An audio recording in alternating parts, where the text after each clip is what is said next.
Welcome to the DMF. I'm Justin Younts. This is part 2. So now I want to talk a little bit about crocodile. You did this with Toby Hooper. I don't know how you survive this. You talk about the porta-john being like leaning on the side, but since you guys are like out in the jungle, there's all these like scorpions that could get in. So if it fell over, you get stuck with that As thing. I said in the book, there's three things that vermin in Mexico. There's tarantulas, which just they go away. Scorpions are kind of like a lottery. You reach at something, you get stuck. I never got stuck because I moved too fast. Yeah. I've learned like termites on steroids. Because I watched that film and I'm just like, there's no feeling at all in that film of like this troubled production of like the hell that you guys went through on there. Like, We're on strike. Do you remember that? what is it? We went on strike. Yeah, you talked about that in the book. Yeah, you talked about that as well. Being on strike. Could you talk a little bit more about the strike? Well, the DP said to his crew, because there's several ways to get in the union. One of them's, work a 3 day non-union film that turns union. Yeah.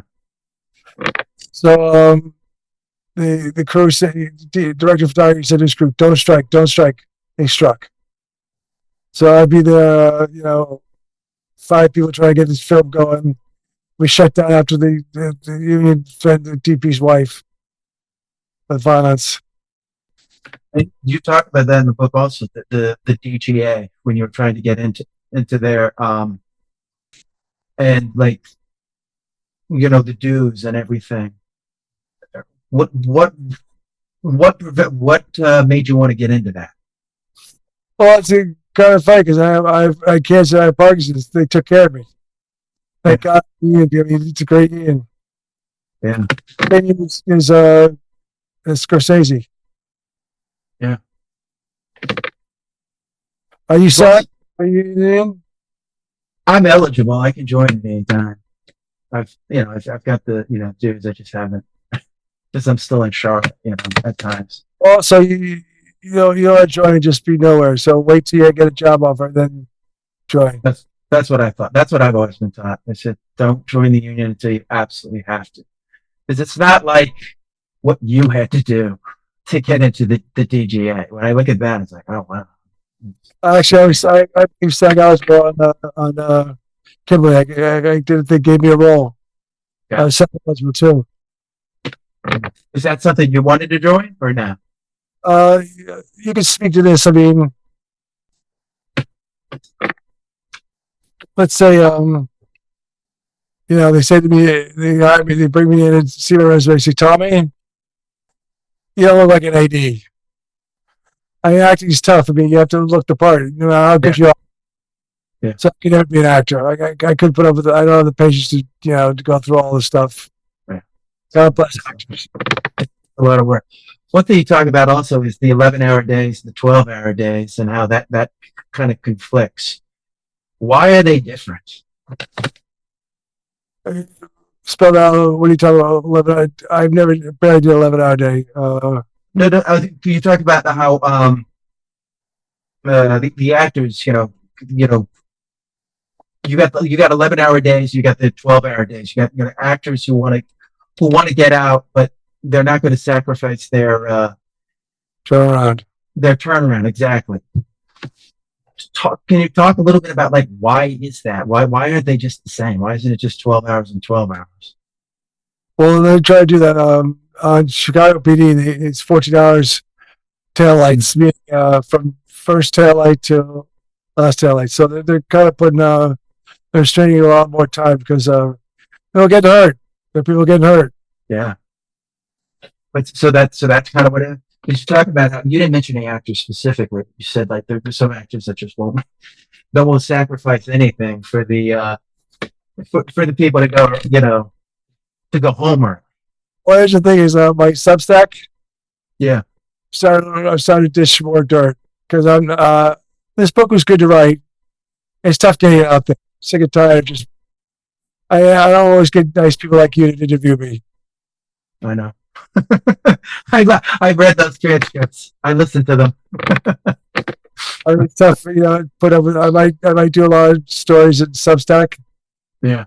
I gotta write another book because unless someone pays for all my book, all the publicity, it's tough scrambling around trying to get publicity and all that stuff. Yeah. I just interviewed another author, and she said the same exact thing. That marketing and everything. It's a pain. What made you want to do a book?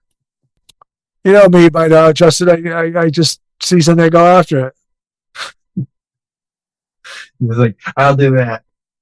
Did you find it difficult to do a book? Oh, it's very easy. Funny part is I fall asleep right before I fall asleep. Right before I fall asleep, I find remember a story. I get my iPad out. Yeah. 5 things in the subject line about what I want to talk about, and the next day. Also, Erin Anderson, my editor, amazing woman, amazing. She helped me write a lot of that book.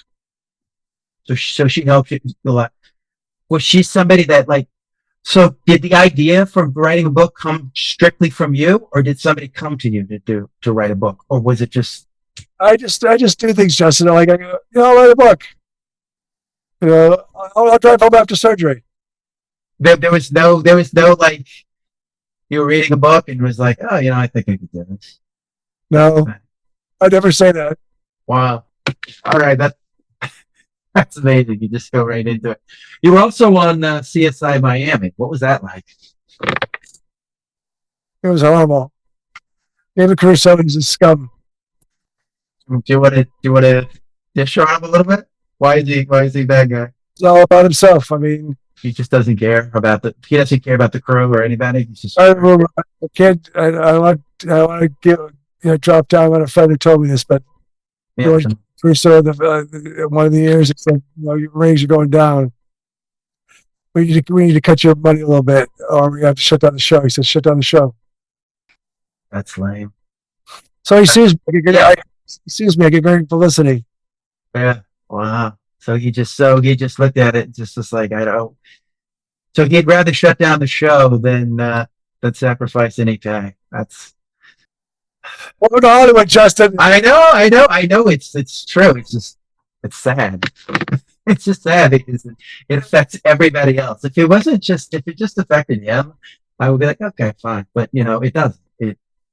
He hurts everybody else down the line. But I understand you're going to be over there with Delhi, getting out of the film business. Talk a little bit about you talked about talk a little bit about the Linguini incident. Oh God. What was that like?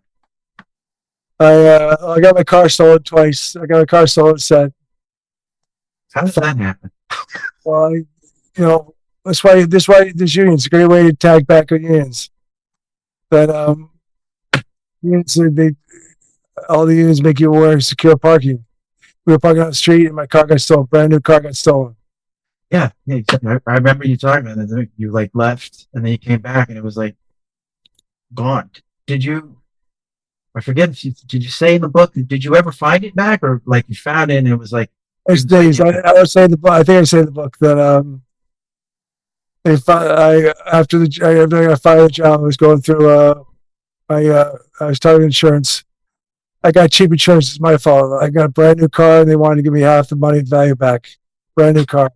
So I was going through my mail and arguing with the insurance company.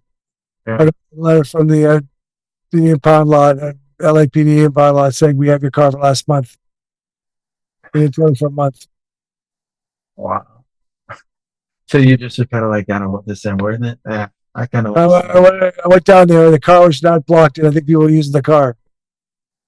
Really? Wow. What's the point of insurance? Talk a little bit about directing background. Did you talk about how you were in the book? You were directing background. What was that like? What do you? Since I wasn't a second idea long. I do background. I'm all about it's background. I mean, yeah, just gotta look good. So I tell my ADs who said background. I said, Do whatever you want. We're shooting at 5 minutes. Okay. Have So- you have you ever had background that like tried to steal focus? Actually, your background loved me because I call them celebrity. I call them background celebrities. Oh, that's cool. That's I, nice. I always had fun with them. A lot of times, it's not in the book. I should put in Substack. If they want, I didn't want to leave them on set because it'd take a while to get it back and forth off set. Yeah. So all I do is I take Dr. Seuss trivia. On a steady ride, so I'll ask him trivia. So they will Nice. upset. You talk about in the book also emergency vitamin drink. Why is that so good? Because we work long hours. There's emergencies, everyone knows about now, but 20, 30 years ago, it was kind of a secret. It gives you pumps, vitamin C, wakes you up. Really? So it's like it was doing the job of coffee without the backlash, I guess. Another great tip off. I've been drinking coffee for like 35 years because I always say, Yeah. People say to me, why do you drink coffee? I said, well, after the first 24-hour film set, I started drinking coffee. I just stopped drinking coffee just 2 days ago. Wow. I'm surprised I'm still up. I wish I could drink coffee. The problem is I had to stop drinking coffee. It would I would get all jittery. And I was like, I can't do anything. Well, I didn't drink coffee on purpose. When you're working at 14, 15 an hour, Yeah. you had another 5 hours to go. Yeah. I drink coffee because I needed to, not because I wanted to. Yeah. What about I want to ask you about well, I'm gonna jump to that yet. All right, we'll jump to that. You talk about Toastmasters. What you do that like on the side? Why is that so important? Well, it's a great thing. I don't have films. I don't have. You work with a bunch of people that you don't work with them. So I need something steady to meet people, to hang out. So I go do Toastmasters for a month or two, do a job, come back, and still be there. It's very fun. You learn how to speak. It's very creative. So you were doing it mainly for like networking. Also, it's kind of like a softball league. Do you still do Toastmasters as well? Because I'm once again, Justin, I'm going to give you props. My voice usually not that good. Hmm. I hope you can hear me well. I can hear you. I can hear you fine. So my voice. I'm trying to get my voice better. One thing I try to do is I'm trying to get a speaking tour so I can talk about the book. So when you got Parkinson's, you talk in the book about this, but I want you to talk about it here. Talk about how your life changed and what you've done. Because you do a lot of interesting things. Well, being a go-getter, I actually started working out because you got to do that. Well, I tell one of my great. If the one good thing about this book, if nothing comes out of it, someone with Parkinson's needs to move. People think the medicine you take here's Parkinson's, or it basically stops the symptoms. The real job is working out. I went to work out today. I did boxing yesterday.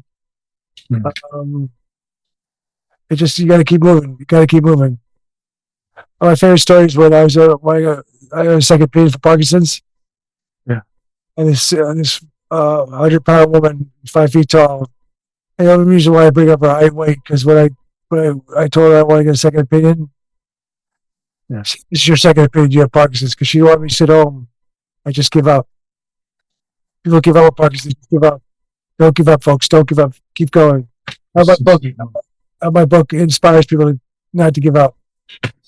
I think that's the thing. I would say that's the main through line that we take from your book is perseverance. Keep going. You get fired from this job, you just keep going. You get cancer, I'm still going to keep coming to work. Parkinson's, I'm going to change this. I'm going to do this. Did you say you also take dance as well? I took dance for a little bit. Yeah. I can see it. That there you go, the Irish Bull. That's what I'm going to have you do. But I'm going to have a bunch of podcasts. I'm going to have you do the interviews for me because you sound better than I do. What is something people don't know that you'd like to talk about that you didn't get to in the book? Was there something that you didn't get to talk about from the book? I put my Substack. These guys, I was helping produce a film, Hmm. and these guys fired me. They got rid of me. I had a deal and everything. They told me they're not gonna. Actually, I was going through cancer. The chemo. They sent a letter. Said me saying. They sent a letter to me saying, "Sorry, we're not going to honor our deal points with you Why?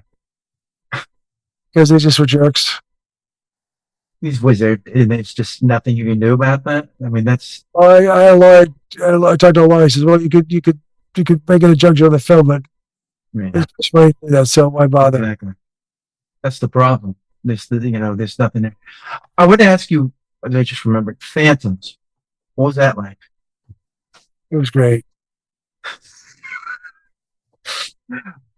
Anything specific that stands out? You talk in the book about how Peter O'Toole, like, he brought like a certain class to the film. Like, I watched it and I was just like, wow, what is he doing in this movie? What was he like? I always say that I never get an Academy Award or an Emmy. Hmm. My Academy Award is when Peter O'Toole said to me, "Berkey, if I was an Irishman, you are he."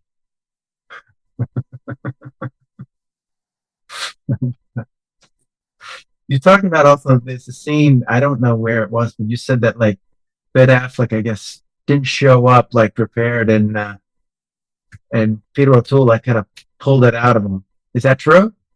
No, it wasn't Ben Affleck it wasn't not prepared. Okay. Just Peter O'Toole was trying to get the best performance out of him. Okay. So he was prepared. He just, what can you explain? Like, what would he do? Well, you're an actor. Yeah. I'll make explain this. Yeah. So we're doing a scene right now, you and I. Okay. If I to give my scene like this, stop, don't kill him, don't kill him. How can you react to that? So, but Peter O'Toole he's off camera, but he's pushing in. Come on, Ben, give it to me, give it to me. You know, he's trying to get one of the best. Wow. So he would side direct like that. Oh wow. Did the director not do that? No, but Peter O'Toole was off camera, so he wanted to give his best. Yeah. He's pushing Ben to give his best performance. But yeah, that usually doesn't happen. I mean, usually a lot of actors sometimes just they shouldn't, but sometimes they lead and they lead. That's why Peter O'Toole's a great man. Yes, he is. I mean, I watched that film. I'm just like, he's just making me listen to what he's saying just by talking. I'm I know, interested in what this scene is just from talking. I'm like, that's why he's a master. He's he's one of my heroes. So when I saw you get, so I'm very happy to hear that, like, he's a good guy and everything. That he brought what I thought he would bring. So talk a little bit. What was David Bowie like? Was he recluse? no, you remember Barry White? You know what Barry White is? Yeah, I know Barry White is. Yeah. So David Bowie goes, "Berkey, call me Barry White." The exact opposite of Barry White. So I did like that. That's funny. That's funny. Is there something that you would like to have done in the film business that you didn't get to do? I never thought of that. Okay, I've stumped you. Well, the thing is, a lot of people are telling me right now that it's a good thing I got Parkinson's. I always say, well, you think I got a degenerative incurable progressive disease, but the film business is so crazy right now. There's so many people not working that I'm gonna be lucky. Why do you think that's happening? Is that just we're still pulling out from COVID and from the last strike? Do you think that's, or is it something else that we don't? Being a good old Boston blue collar worker, Yeah, let's hear it. people trying to cut down. They're trying to keep. I don't think you give harsh words on your podcast, but I think people are trying to, do computer generated stuff, AI stage stuff. Okay. So you think that's really hurting the business? I think the studios are setting up for that. Yeah, I do too. I think that what we got in the last strike was kind of like, oh, here you go. But you're going to have to come back to us, and this stuff will be ready by then. I don't know. Please like, share, and subscribe. Thank you.